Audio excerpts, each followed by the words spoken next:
So again, we are doing the odd problems together, and then you will have time to go back and do the even problems, okay?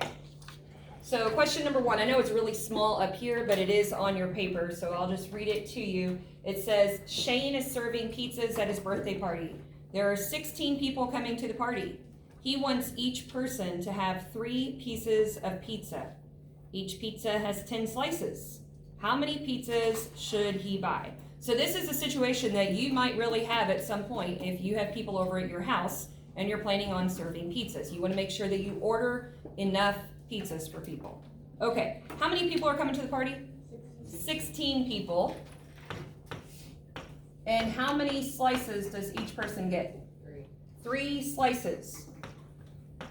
How could I figure out how many total slices are going to be served or needed? Good. We're going to do 16 times 3.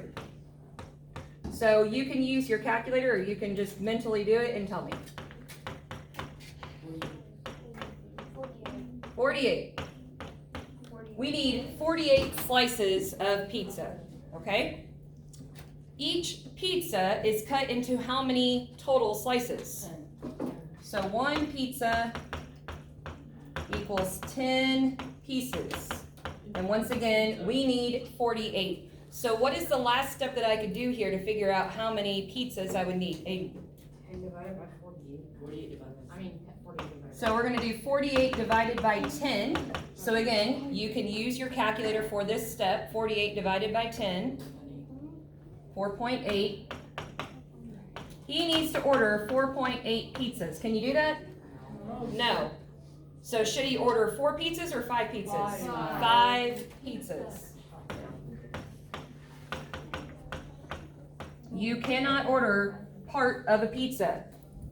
And if he rounded down to 4, then that means some people are not going to get pizza, which would probably make some of his friends unhappy. All right, so you can see that number 2 is extremely similar to this problem. Please resist the urge to do it right now. You're going to go back to it. So we are jumping to question number 3, which I think question number 3 is one of the harder questions. These questions are really similar to the things that you'll see on the DMA for the fractions. Okay, it's Unit 3 DMA. It says a bulk candy store sells candy by the pound.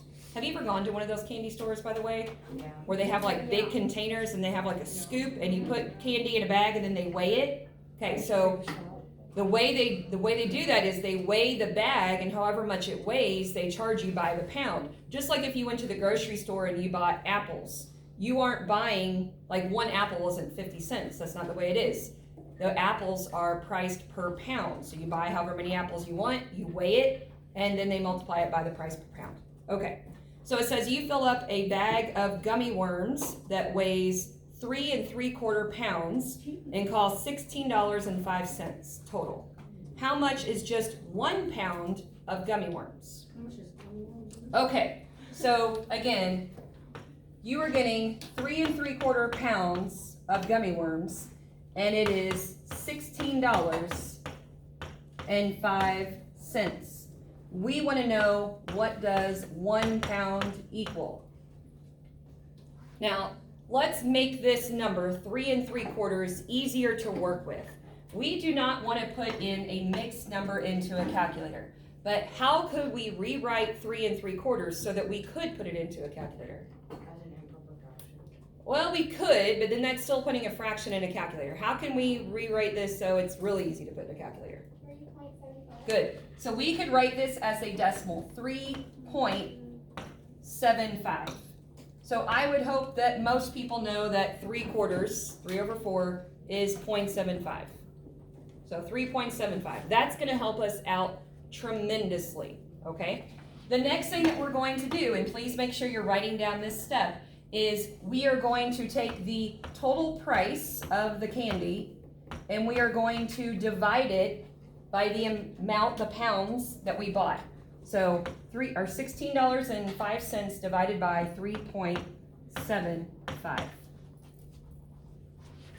Go ahead and do that in your calculator and tell me what you get.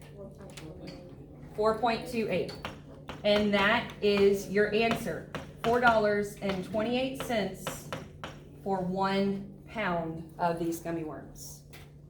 So this really, even though that it's a complicated problem, and it only took me 2 steps, I first rewrote the mixed number as a decimal number, and then I took the total price divided by how many pounds I bought, and that gave me the price per pound.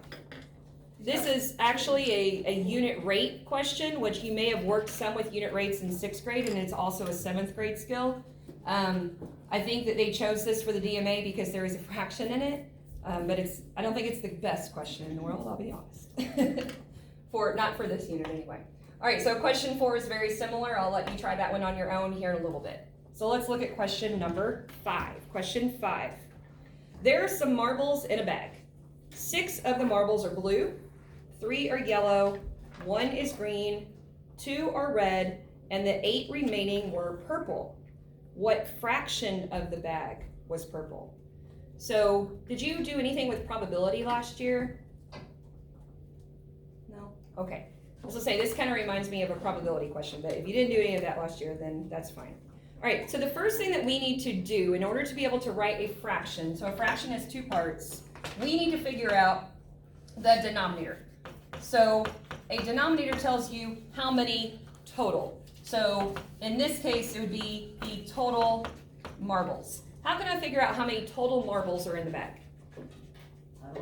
Add all of them up. So again, use your calculator. We had 6 plus 3 plus 1 plus 2 plus 8. 20. There were 20 total marbles. We want to know the fraction that was purple. So how many out of 20? How many were purple?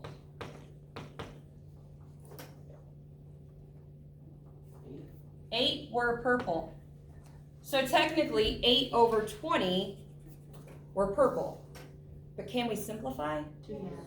We can simplify. What can I divide both 8 and 20 by? 4 would be the best, okay? 2 is correct, but 4 is the best. That will simplify it all the way. So it's going to be 2 fifths. 2 fifths of the bag were purple marbles.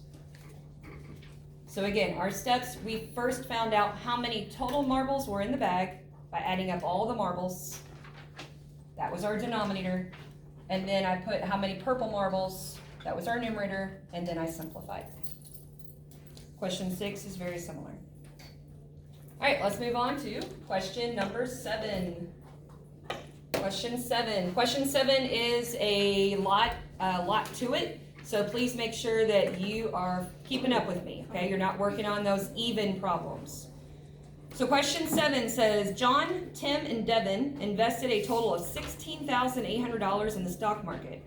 After 2 years, they earned a profit equal to 1/4 of their investment. Devin receives half the profit, John receives 1/6 of the profit, and Tim receives the rest of the profit. How much money did each person receive? Overwhelming question. So let's break this into pieces. The first thing is, let's figure out what is the total profit that all 3 of them earned together, okay? So again, they invested $16,800, and it says that they earned a profit equal to 1/4 of their investment. So we're gonna find 1/4 of $16,800. Can you tell me how to find 1/4 of that? Well, the easiest way to do it is divide 16 by 4 and 8 by 4. And then just have Well, you can use a calculator, so can we just divide the whole number by I still 4? have real numbers, but in the calculator, you just type it in. Right, so if you were gonna do it mentally, you could do it how you were saying. But yes, we could just do 16,800 divided by 4. Which is 4,000. So someone do that. 4,200. $4,200. This is the total profit. So these 3 guys made $4,200 total, but they don't each get $4,200. We are going to divide that up amongst them, but not equally, okay? And I think maybe the reason they don't get an equal amount is because they probably, the initial amount they put into the investment, they probably put in different amounts, okay? So it says Devin, let's start with Devin. Devin receives 1/2 of the profit. I'm gonna do this in a different color. So Devin, he gets 1/2 of the profit, which was $4,200. So how can I figure out what half is? Divide by 2. 4,200 divided by 2 is $2,100. All right, so next to Devin's name, I'm gonna write 2,100. Next is John. Says John receives 1/6 of the profit. So 1/6 of 4,200. Now look to see what I know 1/6 is harder to work with if you're just doing it mentally, but look to see what we did over here with Devin, and it's the same deal. What should I do? 4,200 divided by 6 is $700.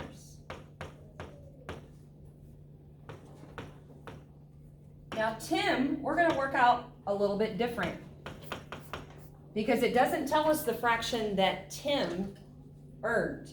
It just says that Tim receives the rest of it. So how could we figure out, what were the steps that we could take to figure out how much Tim did? You could add Devin and John and then subtract it from 4,200. Good. So I know that Devin made $2,100 and John made $700. So I could add these two amounts together. 2,100 plus 700, that's 2,800. Okay, so that's already gone to these other two guys. If Tim's getting the rest of that amount, the next thing that you told me to do, which is correct, take that 4,200 minus the 2,800, and that would give me 1,400. Hey guys, make sure you're writing down all this work because it's showing you how to do it. Just writing down the answer that she gives you is not gonna help you in the No. least bit. You need to see the work so that you know how to work these out when you guys actually have your quiz, your Right. test. All right, so again, there's a lot to this one. And on Performance Matters, like it would have boxes for the prices and the names, and you would like match them together, just so you kind of know what it's going Ships to look Ahoy, like. number 9 is pilots. I will be posting this. I'll save the PDF and I will post it to the Google Classroom for any of you that I know some of you are slower writers. So if you're trying to write it down, but you just can't keep up, you can go back and finish up your writing, okay? All right, so our last question that we're gonna do together today is question number 9. We're gonna help them pirate movies. And question number 9 says, you want to download some movies, but you only have a limited amount of time. Each movie takes 1 1/4 hour to download, and you were able to download movies for 5.5 hours. How many movies were you able to completely download? Show your work. Okay, so again, one movie takes 1 1/4 hour.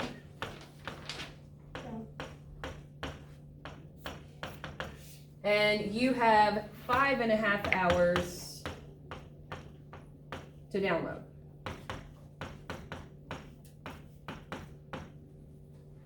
So again, we get to use calculators. So let's make these numbers easier to work with. How could I rewrite 1 1/4 so that it's something I can put in a calculator? Good, 1.25. So again, that whole number 1 goes out in front of your decimal, and 1/4 is 0.25, just like a dollar. 1/4 of a dollar is 25 cents. What about 5 1/2? How could I rewrite 5 1/2 as a decimal? 5.5. So this is only going to take me one step besides changing these into decimal form. It's only going to take me one step to figure this out. If I have a total of 5.5 hours, I can divide that by 1.25. So again, I can divide my total amount of hours by how long it takes me to download one movie, And that, I know it's gonna give me a decimal number, but it's gonna tell me how many movies I could download. About how many? 4.4.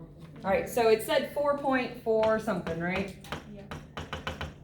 Now, we don't want part of a movie. It says, in fact, how many movies were you able to completely download? So how many completely? 4 movies.